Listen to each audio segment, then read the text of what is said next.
नमस्कार प्रिय भक्तों, स्वागत है आप सभी का आपके अपने चैनल भक्ति सागर में। प्रभु मुझे सहारा है तेरा, जग के पालनहार। कार्तिक मास महात्म्य की कथा करो विस्तार। कार्तिक मास कथा 5वां अध्याय। राजा प्रभु बोले, हे नारद जी, आपने कार्तिक मास में स्नान का फल कहा, अब अन्य मासों में विधि पूर्वक स्नान करने की विधि, नियम और उद्यापन की विधि बतलाइए। देव ऋषि नारद ने कहा, हे राजन, आप भगवान विष्णु के अंश से उत्पन्न हुए हैं, अतः ये बात आपको ज्ञात ही है। फिर भी आपको तथाचित विधान बतलाता हूँ। अश्विन माह के शुक्ल पक्ष की एकादशी से कार्तिक के व्रत करने चाहिए। ब्रह्म मुहूर्त में उठकर जल का पात्र लेकर गांव से बाहर पूर्व अथवा उत्तर दिशा में जाना चाहिए। दिन में या सायकाल में कान में जनेऊ चढ़ाकर, पृथ्वी पर घास बिछाकर, सिर को वस्त्र से ढककर, मुंह को भली भांति बंद करके, थूक व सांस को रोककर मल मूत्र का त्याग करना चाहिए। उसके बाद जो मनुष्य मुख शुद्धि नहीं करता, उसे किसी भी मंत्र का फल प्राप्त नहीं होता। अतः दांत और जीभ को पूर्ण रूप से शुद्ध करना चाहिए और इस मंत्र का उच्चारण करते हुए दांतुन तोड़नी चाहिए। हे वनस्पति, आप मुझे आयु, कीर्ति, तेज, प्रज्ञा, पशु संपत्ति, महाज्ञान, बुद्धि और विद्या प्रदान करें। इस प्रकार उच्चारण करने वृक्ष से 12 अंगुल की दांतुन ले। दूध वाले वृक्षों से दांतुन नहीं लेनी चाहिए। इसी प्रकार कपास, कांटेदार वृक्ष तथा जले हुए वृक्ष से भी दांतुन लेना मना है। जिससे उत्तम गंध आती हो, जिसकी टहनी कोमल हो, ऐसे ही वृक्ष से दंत धावन ग्रहण करना चाहिए। प्रतिपदा, अमावस्या, नवमी, छठी, रविवार को चंद्र तथा सूर्य ग्रहण में दांतुन नहीं करनी चाहिए। उसके बाद भली भांति स्नान करके फूल माला, चंदन और पान आदि पूजा की सामग्री लेकर प्रसन्नचित भक्ति पूर्वक शिवालय में जाकर सभी देवी देवताओं को अर्घ्य, आचमनीय आदि वस्तुओं से पृथक पृथक पूजा करके प्रार्थना एवं प्रणाम करना चाहिए। फिर भक्तों के स्वर मिलाकर श्री हरि का कीर्तन करना चाहिए। मंदिर में जो गायक भगवान श्री हरि का कीर्तन करने आए हो, उनका माला, चंदन, तांबुल आदि से पूजन करना चाहिए, क्योंकि देवालयों में भगवान विष्णु को अपनी तपस्या, योग और दान द्वारा प्रसन्न करते हैं। परंतु कलयुग में भगवान गुणगान को ही भगवान श्री हरि को प्रसन्न करने का एकमात्र साधन माना गया है।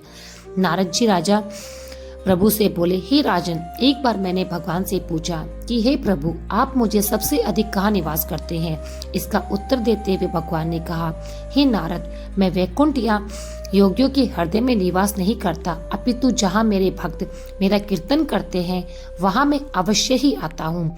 जो मनुष्य चंदन, माला आदि से मेरे भक्तों का पूजन करते हैं, उनसे मेरी ऐसी प्रीति होती है कि जैसे मेरे पूजन से नहीं हो सकती।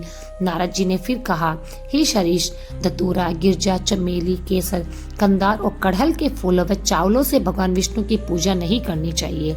अहल, कंद, गिरीश, जूही, मालती और केवड़ा के पुष्पों से भगवान शंकर की पूजा नहीं करनी चाहिए।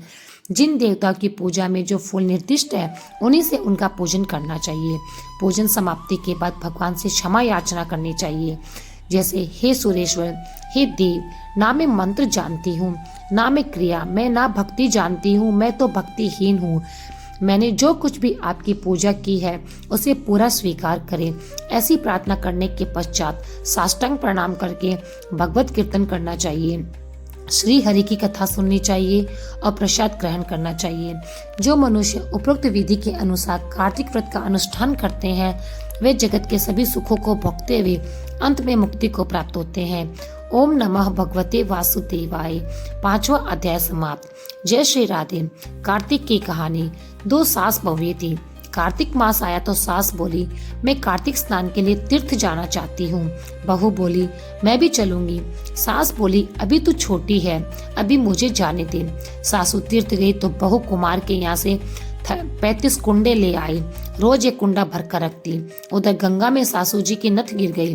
बहू कुंडे में नहाती भी बोली, सासू नहावे कुंडे में, मैं नहाऊं कुंडे में। इतने में गंगा की धारा कुंडे में आ गई। साथ में सासू जी की नथ भी आ गई। बहू ने नथ पहचान ली और अपनी नाक में पहन ली। महीना पूरा हुआ, सासू जी आई। सासू सामे लेने लगी तो सास नंद देखकर बोली कि तू ये क्या कहाँ से लाई। तो बहू बोली, ये तो मेरे गुंडे में गंगा की धारा के साथ आई। पर सास ने कुछ ध्यान नहीं दिया। फिर सास बोली कि मुझे ब्राह्मण भोज कराना है। तो बहू बोली कि सासू जी, 2 ब्राह्मण मेरे भी जिमा दो, मैंने भी कार्तिक स्नान किया है। तब सास ने कहा कि तूने कहाँ कार्तिक स्नान किया?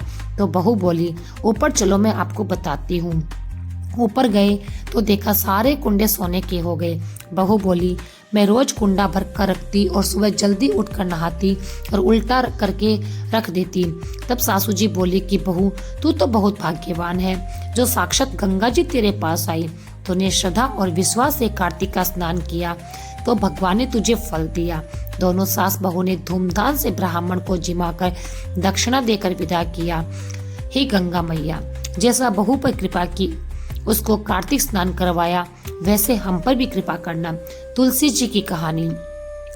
कार्तिक के महीने में सब कोई तुलसी माता को सींचने जाते हैं। सब कोई तो सींच के आ भी जाती है, पर एक बुढ़िया माई आती है जो तुलसी माता से रोज कहती है, तुलसी माता, सत की दाता में बिड़ला सींचू तेरा, तू कर निस्तार मेरा। तुलसी माता, अड़वा दे लड़वा दे, पीताम्बर की धोती दे, मीठा मीठा ग्रास दे, बैकुंठ का वास दे, चटके की चाल दे, पटके की मौत दे, चंदन का काट दे, झालर की झनकार दे, साई का रास दे, दाल भात का जीवन दे, 11 का दिन दे, कृष्ण का कांदा दे। इतनी बात सुनकर तुलसी माता सूखने लगी। भगवान श्री हरि ने पूछा कि तुम्हारे पास तो इतनी औरतें आती है जो तुम्हें जिमाती है, गीत गाती है, तो भी तुम कैसे सूखने लगी? तुलसी माता ने कहा कि एक बुढ़िया माई आती है जो रोजाना इतनी बात कहकर चली जाती है। मैं और तो सब कुछ दे दूंगी उसको, पर आप कृष्ण जी का कांदा कहाँ से दूंगी? थोड़े दिन बाद बुढ़िया माई मर गई। सब कोई उसको उठाने लगे, पर वह इतनी भारी हो गई कि उठे नहीं उठे। सब कोई कहने लगे कि पाप के घाट की माला फिरती थी जिससे इतनी भारी हो गई। भगवान बूढ़े ब्राह्मण का रूप धारण करके आए। सबसे पूछने लगे कि इतनी भीड़ क्यों हो रही है? सब बोले, एक बुढ़िया माई मर गई है, पापनी थी इसलिए किसी से उठती नहीं है। तब भगवान बोले कि इसके कान में मुझे एक बात कहने दो तो शायद ये उठ जाएगी। सबने कहा, तू भी अपने मन की निकाल ले। भगवान ने जाकर उसके कान में कहा, बुढ़िया माई, तू बिरला सींचे मेरा, मैं करूँ निस्तारा तेरा। बुढ़िया माई अड़वा ले, गड़वा ले, पीताम्बर की धोती ले, पटके की मोद ले, मीठा मीठा ग्रास ले, बैकुंठ का वास ले, चटके की चाल ले, चंदन का गाट ले और झालर की झनकार ले, साई का रास ले, दाल भार का जीमण ले, कृष्ण का कांधा ले। इतना सुनते ही बुढ़िया माई हल्की हो गई। भगवान उसे कंधे पर ले गए और उसकी मुक्ति हो गई। हे तुलसी माता, जैसी मुक्ति आपने उस बुढ़िया माई की करी वैसे ही हमारी करियो। जैसे कांधा उसको दिलवाया वैसे ही कांधा हमको दिलवाइयो। इसके बाद सुनते हैं पीपल पथवारी की कहानी। एक गुजरी थी, उसने अपनी बहू से कहा कि तू दूध दही बेच के आ। वे बेचने गई तो रास्ते में औरतें पीपल पथवारी सींच रही थी। उनको सींचता देखकर बहू ने कहा कि तुम ये क्या कर रही हो? औरतें बोली, हम तो पीपल की पथवारी सींच रही है, इससे अन्न और धन होता है, 12 वर्ष का बिछड़ा हुआ पति मिल जाता है। बहू बोली, ऐसी बातें तो तुम तो पानी से सींचती हो, मैं तो इन्हें दूध से सींचूंगी।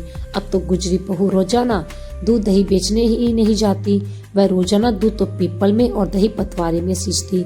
सास दूध दही का दाम मांगती तो कह देती कि महीना पूरा हो जाएगा तब वे दे देंगी। कार्तिक का महीना पूरा हो गया, पूनम का दिन आ गया। बहू पीपल पथवारी के पास जाकर बैठ गई। पथवारी ने पूछा कि तुम मेरे पास क्यों बैठी है? तब बहू बोली, सासु दूध दही का दाम मांगेगी। पीपल पथवारी बोली कि मेरे पास तो दाम है नहीं, ये बड़ा ठिंठा पान का पतूरा है, इसको ले जा। बहू ने वही ले जाकर कोठारी में रख दिया और डर के मारे ओढ़कर चद्दर सो गई। सासू बोली कि बहू पैसे ला। बहू बोली कि कोठारी में रखा है। सासू ने कोठारी खोल के देखी तो हीरा मोती जगमगा रहे हैं। सासू बोली कि बहू इतना धन कहाँ से लेकर आई? बहू ने आकर देखा तो सच्ची में ही धन का भरा हुआ पड़ा है। बहू ने सासू को सारी बात बता दी। सास ने कहा कि अब की कार्तिक में मैं भी पथवारी सींचूंगी। कार्तिक आया, सास दूध दही बेचकर आ जाती और हांडी धोकर पीपल बावरी में चढ़ा देती। आकर बहू से कहती कि मेरे से तू पैसे मांग। तब बहू कहती, सासू जी बहू भी कोई दाम मांगती है क्या? पर सासू कहती है तू मांग।